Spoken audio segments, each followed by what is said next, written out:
Scott Mescudi, Kid Cudi, Man on the Moon 3. Um, Kind of wild we're listening to this in 2020. I mean, this really brought me back to college days, Siena Sure. college days. Yeah. Oh Uh, 09, 2010, the first two the first two Man on the Moons.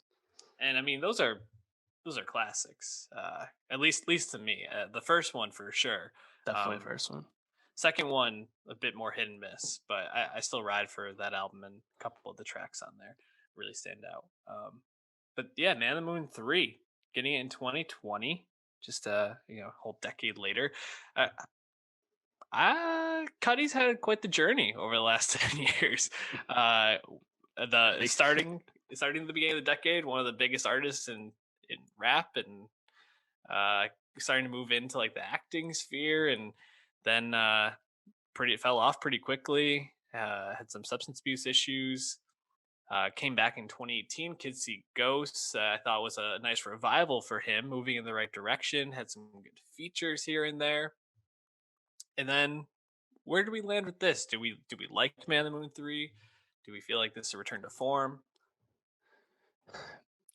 Yeah, it's Cuddy contains multitudes, man. He's been through a lot, as you said, but Cuddy, I think, kind of came back from his darkest days some time ago at this point. And like we've kind of had that conversation already when Kids See Ghosts came out 2 years ago. Um, and if you look at his release calendar, it's not like he ever was away for that long of a time. It was more so that from a quality perspective, there was a large dip, and he's kind of clawed himself out of that. Um, but to me, I was kind of surprised about this album drop coming because he's tweeted a few weeks ago that Man on the Moon 3 was on the way, and I was like, oh wow, that's cool. I'm sure that's gonna be who knows, how far in the future. And then he just kind of surprise drops it and with a announcement, you know, a few days before. I'm like, oh shit, wow, did not expect that at all. But Mhm. again, who knows? Quarantine got people working, nothing else to do.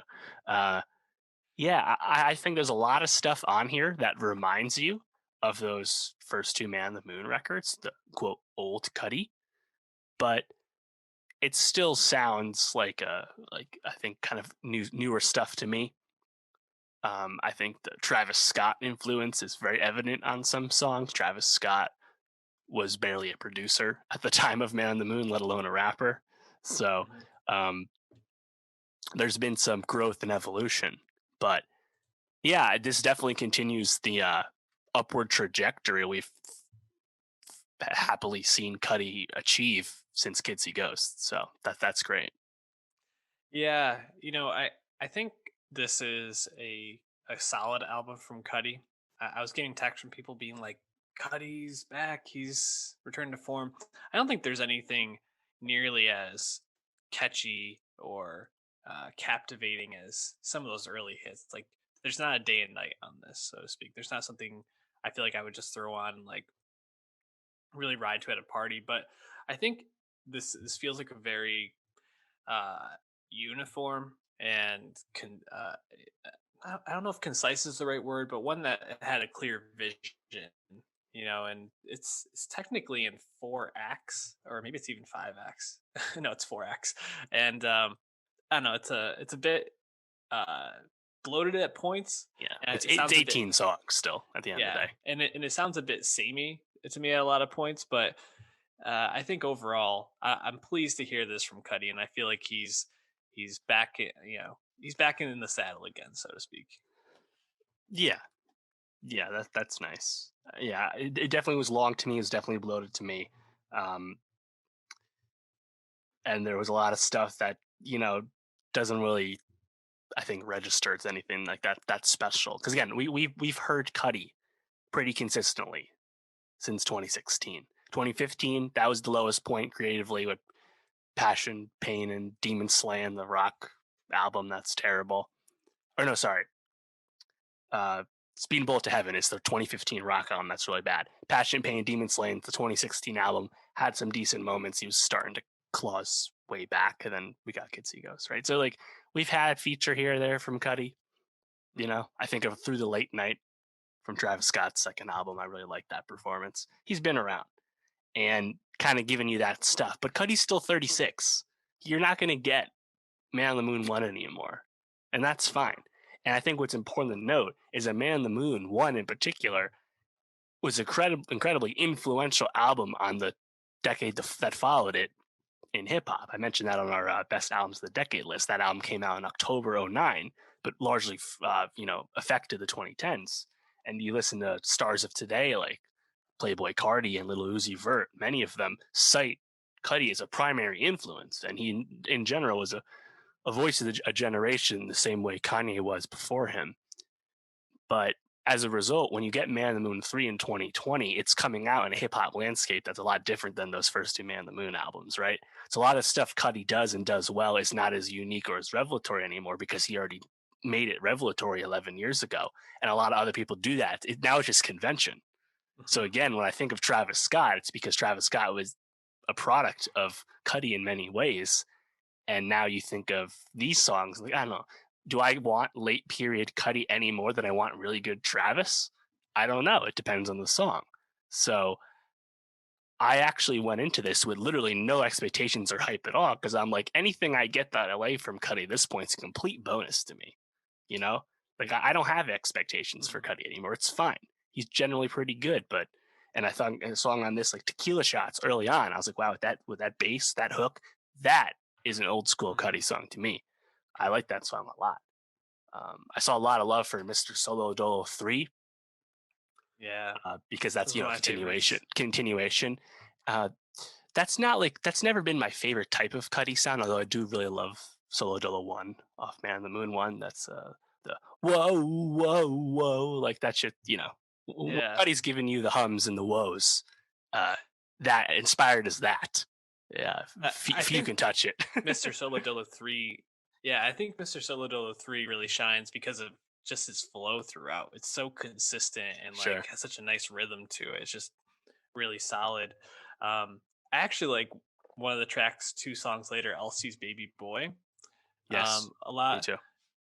really stood out to me, and using that House of the Rising Sun sample from the Animals is kind of calls back to his When She Came Along song. I don't know if you remember that single at all, but Mm-mm. it's one of my favorites, and it's has that same like kind of western type feel to it, but like obviously hip hop and very cutty. Doesn't it have a "Stand by Me" sample at the very end? I think so, The yeah. quote from the movie. And then he Yeah. calls, and then he brings in Castaway later on. Right. It's just funny how he like interspersed those throughout. Sure. Um, another track that really stood out to me near the top of the album is "She Knows This." Um, I don't know, just something about I think the flow again, just like that sounds a lot like Solo Dolo 3 again. It really calls back to those early albums, but feels like there's a bit of like a modern touch to it for Cuddy now. So I think there's like you said, he's not reinventing the wheel here. You're getting some more of the same, but it's just nice, I think, to have that like nostalgia almost, and some nostalgia. Hey, Hey. any Yeah, other tracks that stood out? oh sure, yeah. I mentioned Tequila Shots. That's definitely my favorite song. I liked Another Day. I liked The Void. I think the hook on The Void again, very Yeah. reminiscent of old Cuddy. I like September 16th. Um, Throughout this, I noticed this early on, is that a lot of times he would use flows like with ad libs, and he would use his hums as the Yeah. ad libs, which is very much a new development in terms of that's very much a contemporary use of ad libs. But I was like, oh wow, Cuddy using his trademark hums in ad lib context is actually freaking awesome. Speaking of Mhm. the Travis Scott comp, I really like that a lot. Um, Having Pop Smoke on this was kind of odd to me because it's Yeah. just a little snippet used as a hook. It's not much of a pop performance, and you're pairing it with Skepta. And I was like, wow, I don't think Cuddy makes much of an impression at all on that track. I think it's really all Oh. Skepta. Yeah. Big Smoke and Pop Smoke. Got guns as big as Kevin Hart. Like, I like Skepta on that, but that was an awfully odd pairing or trio to me. Um, Also, Phoebe Bridgers kind of like is floating in the background, does has that verse at the end. I was like, this is more muted than I expected this collab to be. How'd you feel about that one? You know, um, it was a strange pairing in my mind. I never would have put them together, but I thought it worked fine. Like it wasn't one of my favorite tracks, but I mean, when you think about Man on the Moon and just like what this whole trilogy is about, it's about loneliness, and who does loneliness better right now than Phoebe Bridgers? So, Hmm. yeah, her soccer mommy. Shout out to the sad girls out there, and not shout out to Taylor Swift, obviously. Um, you know, I when you were talking at the beginning, a thought came to mind. I just want to run it by you. Cuddy and Man on the Moon one, and the way that he worked with Ratatat and really like took this like Mm, electric sound and sure. like r- brought that into hip hop.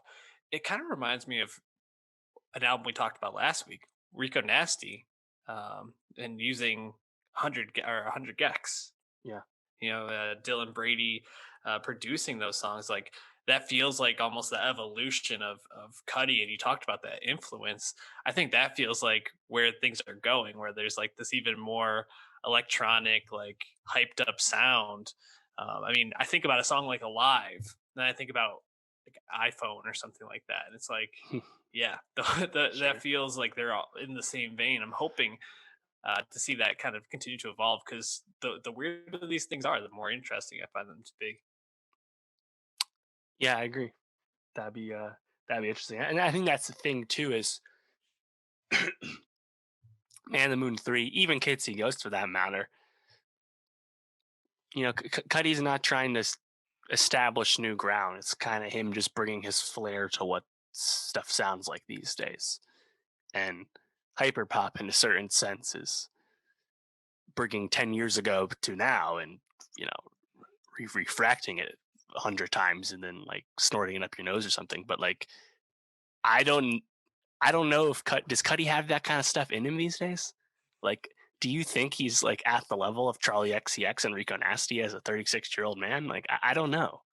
No, Like in probably terms not. of the weirdness, like we haven't seen him experiment in really any. I'm sorry, any kind of experimentation, let alone that kind of stuff. He hasn't really experimented in years. So I don't really know if that's a smart bet to make, but um, he's active, so I hope that he continues to just bounce around and do things. I mean, he's certainly popular enough. This is actually funny enough going to be his best selling album week ever, which I think speaks a lot to the streaming environment versus the uh, complete lack of streaming when he debuted, for example. But yeah, I mean, Cuddy can just bounce around and do things. That's cool with me, but I don't think I'm gonna put too lofty expectations on him.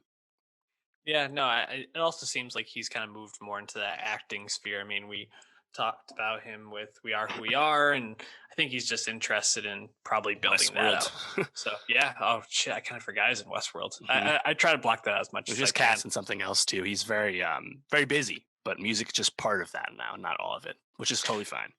Totally fine. Any last thoughts on this? It's got highs, man.